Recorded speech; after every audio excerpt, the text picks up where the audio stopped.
안녕하세요. 오늘 비디오에서는 미국 부동산 회사 병합 소식, 그 리얼 브로커리지하고 리맥스를 병합하는 리얼이 리맥스를 샀다고 합니다. 그 부분에 대해서 잠시 구체적인 내용을 설명을 드리고, 현재 그 부동산 70% 정도의 부동산 업자들이 2025년도에 집을 하나도 못 팔았다고 합니다.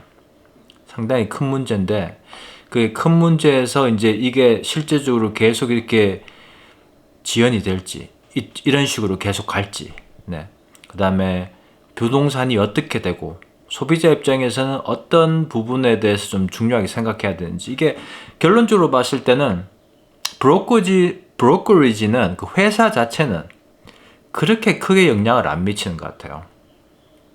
왜냐하면 집을 사고 팔 때 부동산 사람이 모든 걸 다 이렇게 컨트롤합니다. 모든 걸 좌우하면서 조언도 드리고 이것도 하고 이것도 하고 저것도 하고. 그래서 보편적으로 그 MLS에 소속돼 있고 라이센스가 있는 사람들이 광고를 낼 때 뭐 전체적인 뭐 이렇게 리맥스, 리얼, 그 다음에 MLS, 질러, 레핀, 트롤리아, realtor.com 이런 쪽으로 다 그 리스팅이 그쪽으로 다 나가게 그렇게 돼 있어요. 지금 상태에서. 그래서 거의만 99%는 리얼 브로커리지 에이전트를 고용하든 리맥스 에이전트를 고용하든 쇼를 고용하든 아무 상관이 없어요. 왜냐하면 그 리스팅, 매물 공유하는 정보는 다 똑같이 나가기 때문에. 더 중요한 부분은 직접 손님들과 대화를 하면서 가격하고 집 정돈하고 파는데 조언을 주는 사람이 어떤 조언을 주느냐에 따라서 결과가 달라집니다. 실력 있고 정직하고 믿을만하고 마켓 잘 알고 그런 사람한테 정보를 들으면서 조언을 계속 받으면서 바이어를 찾아오고 집을 팔아서 흥정도 해주고, 집을 살 경우에는 그 좋은 집 찾는 거는 일단 첫 번째지만 집을 찾고 난 다음에 오퍼가 승낙되는 부분부터 집 검사 클로징까지 모든 조언을 다 주는 게 브로커리지가 주는 건 없어요.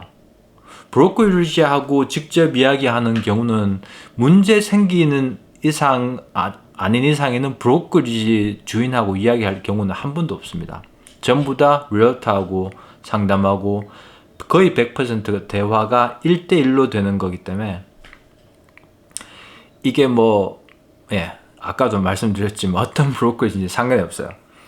단지 이제 큰 차이점이 있는 부분은 이제 full service라고 하면 이제 이런 브로커리지를 제 브로커리지도 그렇고, 그다음에 partial, 그러니까 그 limited 그런 쪽은 광고만 해주고 다른 조언은 안 주는 그런 회사들도 있긴 있어요. 이제 비용도 훨씬 싸고 그 MLS의 데이터만 정보만 넣어주고 뭐 이렇게 저렇게 조언 안 해주는 그런 건 뭐 한 5,600불 주면 끝나는 건데, 그거 외에는 웬만한 full service 브로커리지는 다 똑같아.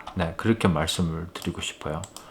그래서 이제 구체적인 예를 잠시 이제 말씀을 드리면, 이게 발표난 게 한 일주일 전에 4월 말경에 이렇게 나왔는데, 그 참 신기한 게 어떻게 보면 그 리얼 브로커리지 같은 경우에는 생긴 지 얼마 안 됐어요. 이게 언제 생겼더라? 잠시만요.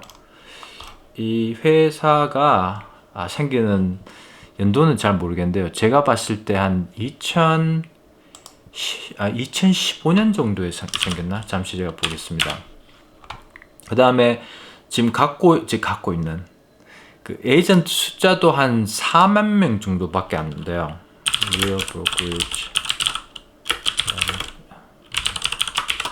그 다음에 그 사람도 이제 그 사무실도 없는 그 인터넷 베이스입니다. 2014년도에 리얼 브로커리지가 만들어졌고 지금 한 3만 3천 명 정도 에이전트가 있고, 가장 중요시하는 게 이제 텍을 베이스하고 클라우드 베이스에서 AI 파워 브로커리지. 저는 이런 이야기 들으면 좀 웃기는 게, 요 근래 뭐 전부 다 AI만 붙으면 다 그냥 좋게 들리는 어떤 그런 생각을 하는 것 같아요. 마케팅 하는 사람들이. 저 같은 경우에도 사실 션 리얼티 같은 경우에도 AI가 직접 제가 컴퓨터에 연결해서 AI 하는 건 없어요. 왜냐하면 가장 큰 문제가 지금 제가 봤을 때 이런 것 같아요. AI 쓰는 어떤 뭐 이렇게 이게 AI라고 봤을 때요. 이런 AI 제품들이 계속 나오잖아요. 근데 여기에다가 손님 정보를 다 넣게 되면 이게 정말 보호가 될지 안 될지 누구도 지금 장담을 못 해요. 여기 만약에 시큐리티가 잘못돼서 누출이 돼서 상당히 개인적인 정보들이 다 나갈 수 있어요. 그런 위험이 제가 봤을 땐 가장 큰 문제가 있을 수도 있고, 그 다음에 에이전트가 AI한테 조언을 받아서 고객한테 조언을 줬다. 그런 경우에 나중에 그 법정으로 소송 들어갈 가능성이 많은 여지가 생길 그런 부분도 많아요. 그래서 저는 이제 AI를 쓴다고 하면 제가 아는 정보를 이렇게 종합하거나 아니면 제가 생각 못했던 부분이 있는지를 점검해 볼 때, 저 같은 경우에 이제 AI에 들어가서 이런 경우에 내가 지금 이것까지 했는데 내가 잃어버린 게 있느냐. 내가 그냥 어떻게 보면 체크리스트죠. 체크리스트 하는 쪽으로 쓰는 경우가 많고요. 그 다음에 제가 잘 모르는 부분이 있을 때 지금 이쪽은 어떤지, 예를 들어서 뭐 이렇게 뭐 타주의 정보는 어떤지, 예를 들어서 어스튼 텍사스에 맡기셨던 그런 건 제가 지금 매일 안 보는 거기 때문에 그런 어떤 자료 종합하는 거, 어떻게 보면 구글 설치하는 거를 좀 더 똑똑하게, 좀 더 빨리 효율적으로 하는 그 정도만 쓰고 있는 상태지, AI 쪽으로 고객들 정보 이렇게 넣고 아니면 법을 잘 몰라서 알아본 그런 경우는 잘 없어요. 그래서 지금 리얼 브로커리지 같은 경우는 그렇고, 그러니까 택 베이스로 해서 이 회사가 이제 사람을 지금까지 한 3만 명 모은 것 자체가 어떻게 보면 택도 택이지만 이 revenue share, 그러니까 다른 부동산 업자를 불러 들어와서 우리 회사로 와라. 그러면 여기서 이제 돈을 좀 받아요. 예, 그 소개비 같은 건데 제가 봤을 때 그것 때문에 사람들이 몰리는 것 같고요. 리맥스 같은 경우에는 제가 미국 처음 와서 1990년도 말에 와서 그때도 봤어요. 이게 참 큰 회사구나. 풍선도 있고 TV 광고도 많이 나오고 그랬었죠. 그죠? 근데 이 회사 같은 경우에는 14만 5천 명 정도가 미국 가구 전 세계에 한 사무실이 120개 정도 있다고 그러고요. 그 다음에 사무실 숫자는 한 8,500개고 전 세계에 120개 국가에 있다. 그러니까 완전히 큰 회사죠. 어떻게 보면 세계에서 가장 큰 회사가 아닐까 싶은데, 그 위치상으로 봤을 때는. 근데 가장 큰 문제가 리맥스 같은 경우에는 빚진 게 한 430 밀리언 달러의 빚을 졌다고 그래요.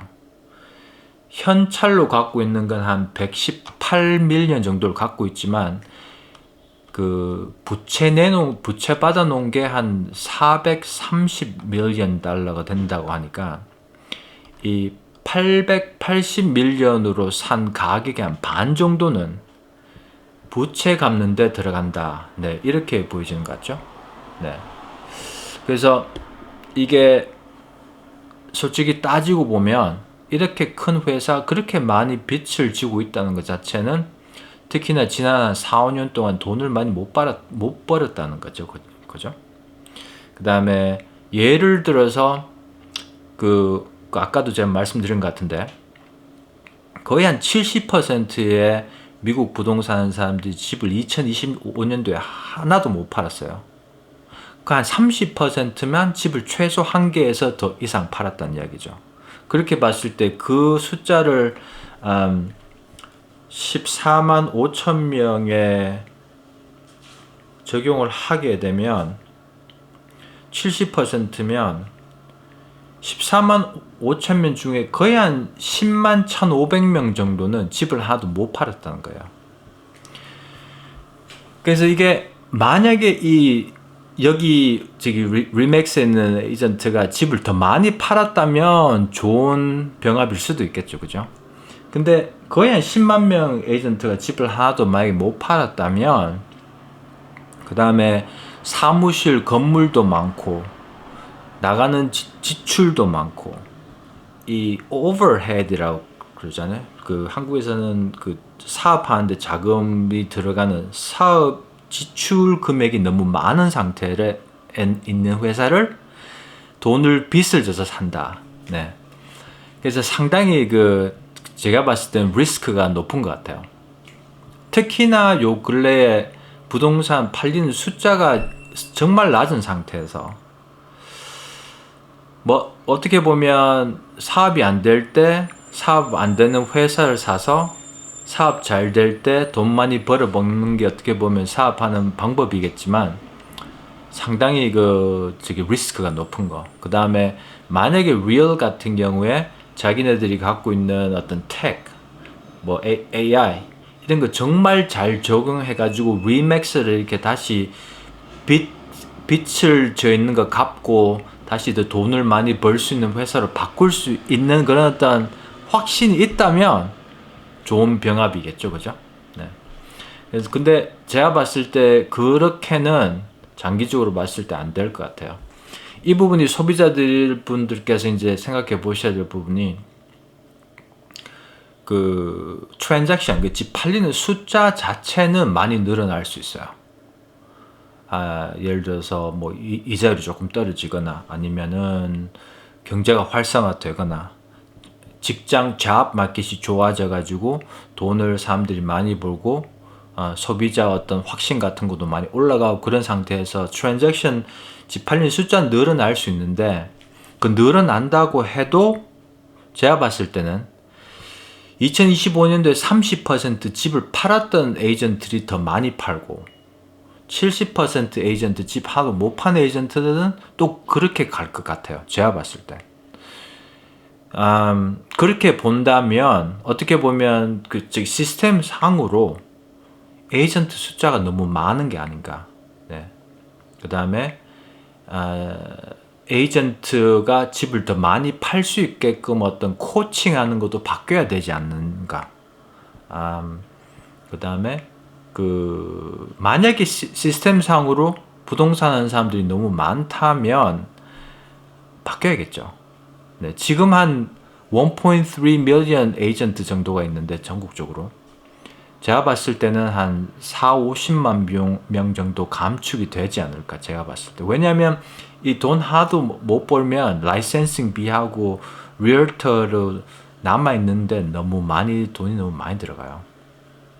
그래서 제가 봤을 때는 이 전문직, 특히나 AI 쪽으로 뭐 영향을 많이 받는 전문직이 변호사, 네, 이런 쪽도 많이 지금 감축하고 있다는 얘기를 듣고 있는데, 제가 봤을 때 부동산도 많이 감축하지 않을까, 네, 그렇게 생각이 됩니다. 네, 그리고 이게 뭐 EXP 같은 경우에도 그 revenue share, 그 소개비 주는 어떤 그런 게 있는데, 그쪽 같은 경우에는 많이 컸어요. 한 82만 명 정도 지금 에이전트가 있고, 그렇게 봤을 때 제가 봤을 때 이제 리얼 같은 경우에 사이즈가 커졌죠. 근데 사이즈가 큰 회사라고 해서 꼭 살아남는다는 법은 없어요. 택이 좋다고 해도 꼭 살아남는 법도 없고. 네.